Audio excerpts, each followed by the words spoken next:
बिस्मिल्लाहिर्रहमानिर्रहीम। अस्सलाम वालेकुम। आज मैं आपके साथ ज़बरदस्त सी फ़ालसे की शरबत की नई रेसिपी शेयर करने जा रही हूँ। इंतहाई मज़ेदार बनता है। आप इस रेसिपी से फ़ालसे का शरबत ज़रूर ट्राई कीजिए। ब्लेंडर में पीसने से वो टेस्ट नहीं आता जो इस तरीके से बनाने में आता है। जब आप इस रेसिपी से ये शरबत बनाएंगे तो यकीनन आपको बेहद पसंद आएगा और फिर आप इसी तरीके से बनाने को तरजीह देंगे। चलिए हम रेसिपी को स्टार्ट करते हैं। वीडियो को एंड तक देखिए ताकि आपको पता चल सके कि किस तरीके से हम ये शरबत तैयार करेंगे। सबसे पहले यहाँ मैंने 1 किलो फ़ालसे ले लिए हैं। इनको अच्छे से वॉश कर लिया है। अब यहाँ एक मलमल का कपड़ा ले लेंगे। तो नया साफ़ सुथरा आप मलमल का कपड़ा ले लीजिए। एक भिगोना लिया है, इसमें मैंने ये कपड़ा इस तरीके से फैला दिया है। आप भिगोने के बजाय कोई खुला तशला कुछ भी यूज़ कर सकते हैं। तो ये तमाम फ़ालसे मैं इस कपड़े में डाल दूंगी। अगर आपको ये ज़्यादा लग रहे हैं तो आप 2 हिस्सों में शरबत बना लीजिए, आधा आधा किलो करके। अब हम इसमें डालेंगे 1 कप के करीब चीनी। चीनी हम वक्फे से डालेंगे। तो अभी मैं आधा कप चीनी डाल रही हूँ और फिर हम इसको अच्छी तरीके से हाथों से मसल लेंगे। तो हाथों को पहले अच्छे से धो लीजिए और फिर हाथों की मदद से इन फ़ालसों को अच्छे तरीके से मसलिए। इतना मसलना है कि फ़ालसे अच्छे से नरम हो जाएं और इसमें से रस निकलने लगे। तो चीनी डालने से फ़ालसे नरम हो जाते हैं। तो आप इस तरीके से फ़ालसों को अच्छे से हाथों की मदद से कुचल लीजिए। कपड़ा बार बार गिर रहा था तो मैंने साइड्स में ये पैक्स लगा दिए थे ताकि कपड़ा बार बार ना गिरे। तो अब हाथों की मदद से इसका जूस निकाल लेंगे। आप देख सकते हैं कितना गाढ़ा गाढ़ा जूस निकल रहा है। अभी मैंने इसमें पानी ऐड नहीं किया है।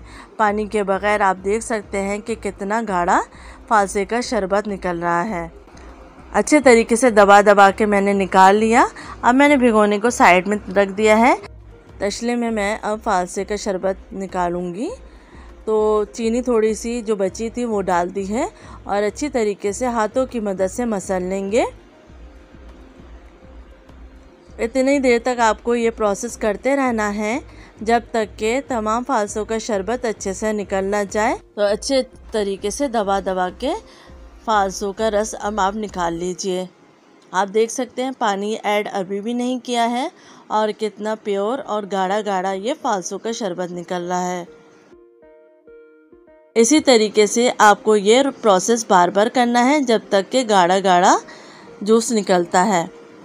इसको मैं उसी भिगोने में डाल दूंगी। फिर दोबारा से हम इसको अच्छे से मसल लेंगे। और अभी ये फ़ालसे मौजूद है इसमें जिसका रस नहीं निकला है। तो आपको ये प्रोसेस बार बार करना है ताकि जब तक के सारे फ़ालसों का शरबत निकल ना जाए। अब मैंने थोड़ा सा पानी ऐड कर दिया है ताकि थोड़े से सॉफ्ट हो जाए। अब फिर से मैं दबा दबा के रस निकाल रही हूँ। उम्मीद है आपको ये बात समझ आ गई होगी कि इसी तरीके से आपको बार बार करना है। तो दबा के आप रस निकाल लीजिए अच्छे तरीके से। और जब तक ये रस निकलता रहेगा हम इस प्रोसेस को बार बार करते रहेंगे। अब आप देख सकते हैं कि तकरीबन ये फ़ालसों का रस निकल चुका है। बस थोड़ा सा हम और करेंगे। आप देख सकते हैं अब ज़्यादा डार्क कलर नहीं आ रहा है, हल्का सा कलर आ रहा है। तो इससे मकसद है तकरीबन फ़ालसों का रस निकल चुका है। आप देख सकते हैं बिल्कुल अच्छे से निचोड़ चुके हैं फ़ालसे। तो अब हम इसको फेंक देंगे। और ये जो जूस निकला है ये फ़ालसों का प्योर जूस है। इसमें अभी हमने पानी ऐड नहीं किया है। ये कितना खूबसूरत ये कलर आया है और इंतहाई मज़ेदार ये फ़ालसों का शरबत तैयार होता है। अब हम इसमें 1 लीटर के करीब पानी ऐड कर देंगे और यहाँ पे आप टेस्ट कर लीजिए चीनी और खटास को। तो ये मज़ेदार सा फालसे का शरबत तैयार हो चुका है। इसमें हम थोड़ी सी बर्फ़ ऐड कर देंगे और इसको अच्छे से मिक्स कर लेंगे। तो ज़रूर आप इस तरीके से फालसों का शरबत ट्राई कीजिए, इंतहाई मज़ेदार बनता है। जब आप ये किसी को सर्व करेंगे तो वो भी तारीफ़ किए बगैर नहीं रह पाएगा। उम्मीद है आपको ये रेसिपी पसंद आएगी। अपना ख्याल रखिएगा। अल्लाह हाफ़िज़।